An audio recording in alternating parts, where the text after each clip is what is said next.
नमस्कार दोस्तों, बात करते हैं steel authority of India limited की 6.5% की रैली आज के दिन में आई है। ओवरऑल अगर आप देखोगे तो कहीं ना कहीं स्टॉक में दोबारा से बुलिश पैटर्न शुरुआत होती हुई दिखाई दे रही है। 2 से 3 बड़ी खबरें हैं, यहाँ पे चर्चा करेंगे न्यूज के बारे में।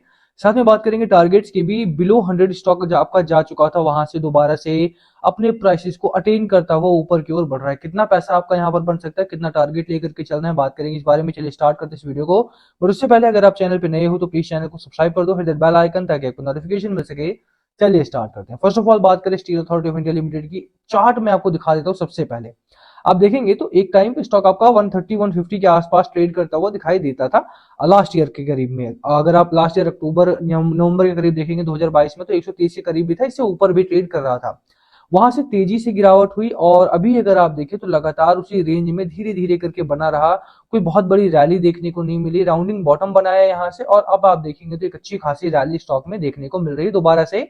130 यानी कि जो 52 वीक हाई के करीब में आपका जाता हुआ दिखाई दे रहा है। बाजार अभी भी स्टील के लिए कम से कम काफी बढ़िया दिखाई पड़ता है। Steel authority of India limited की हम बात कर रहे हैं यहाँ पे, सेल की बात करें हम यहाँ पे। और मार्केट में अगर आप देखेंगे तो टाटा स्टील से लेकर के इस समय जो सेल है, यहाँ तक मेटल सेक्टर में अगर आप बेसिकली बात करें, नालको भी, नेशनल एल्यूमिनियम हो गया, भेल वगैरह हो गए, इन स्टॉक्स में एक अच्छी खासी रैली आपको देखने को मिल रही है। तो बात करेंगे स्टॉक के बारे में, कहां पर करनी खरीदारी, कितना आपको पैसा बनेगा, टारगेट क्या लेकर के चलना है, फंडामेंटल कैसे हैं। टेक्निकल पैटर्न की जहां तक बात रही, उसकी भी चर्चा यहां पर होगी। सबसे पहले फंडामेंटल्स की आप देखेंगे, कंपनी बहुत ही अच्छा काम कर रही है, इसमें कोई दो राय नहीं है।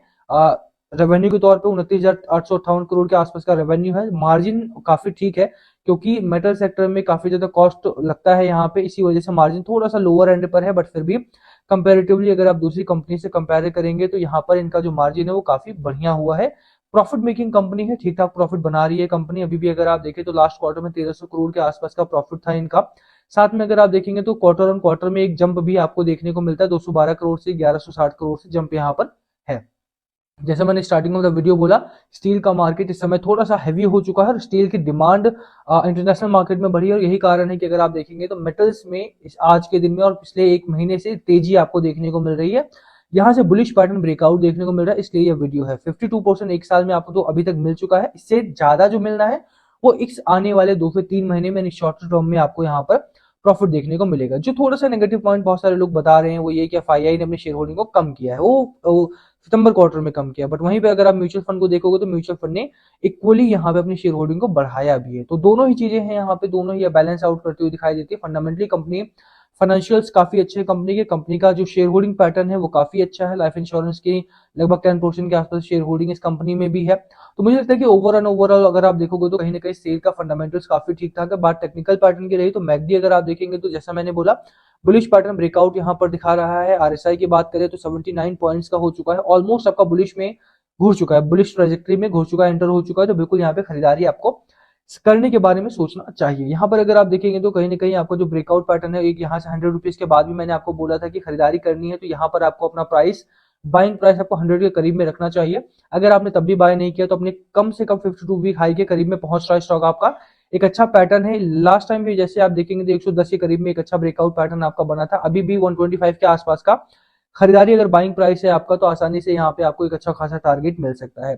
ओवरऑल अगर आप देखेंगे तो जो आपका टेक्निकल पैटर्न है वो भी काफी ठीक ठाक दिखाई देता है। 22 वीक जो आपका ईएमए है, ये जो लाइन है आपकी रेड वाली, इससे भी ऊपर आपका निकल रहा है, यानी कि एक बुलिश पैटर्न आपको यहाँ पर भी दिखाई पड़ता है। तो 2-3 पैरामीटर पर अगर आप टेक्निकल पैटर्न को देख रहे हो तो कहीं ना कहीं आपको एक बुलिश पैटर्न दिखाई पड़ता है। टारगेट क्या लेकर के चलना है, पहला टारगेट वही 164 रुपए के आसपास का रहेगा, जो कि आईसीआईसीआई डायरेक्ट के आसपास का भी है।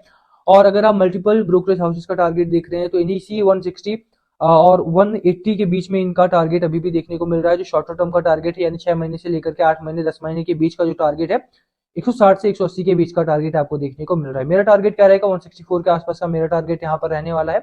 खरीदारी कहाँ करनी है ये आपको डिसाइड करना है, करनी भी है या नहीं ये आपको डिसाइड करना है। बट हाँ, पैरामीटर्स जो है फंडामेंटल और टेक्निकल पैटर्न में यहाँ पर बाइंग साइन दे रहे हैं। तो बिल्कुल यहाँ पे अगर आप मेटल सेक्टर में कोई स्टॉक ढूंढ रहे हैं या खरीदारी करने के लिए कोई स्टॉक ढूंढ रहे हैं तो ये स्टॉक आपके लिए हो सकता है। लास्ट कॉल हमेशा आपका होना चाहिए, अपना एनालिसिस खुद करें, उसके बाद ही निवेश करने के बारे में सोचेंगे। तो अगर स्टॉक में थोड़ी बहुत वोलेटिलिटी भी आती है तो उस टाइम पर आप उसको होल्ड कर पाएंगे। ये बहुत इंपॉर्टेंट पॉइंट रहता है किसी भी स्टॉक में निवेश करने से पहले, कि आपको बाय क्यों करना है। तो वो आप खुद एनालाइज करें, खुद देखिए कि मेरा कॉन्फिडेंस कहां पर आ रहा है, मैं क्यों बाय कर रहा हूं, तभी आप वोलेटिलिटी में भी किसी भी स्टॉक को होल्ड कर पाएंगे, वो सबसे इंपॉर्टेंट है। टारगेट 164 का लेकर के चलना है। बाकी लास्ट कॉल ऑलवेज भी क्या आपकी स्ट्रैटेजी स्टॉक को लेकर के प्लीज कमेंट करके शेयर करना।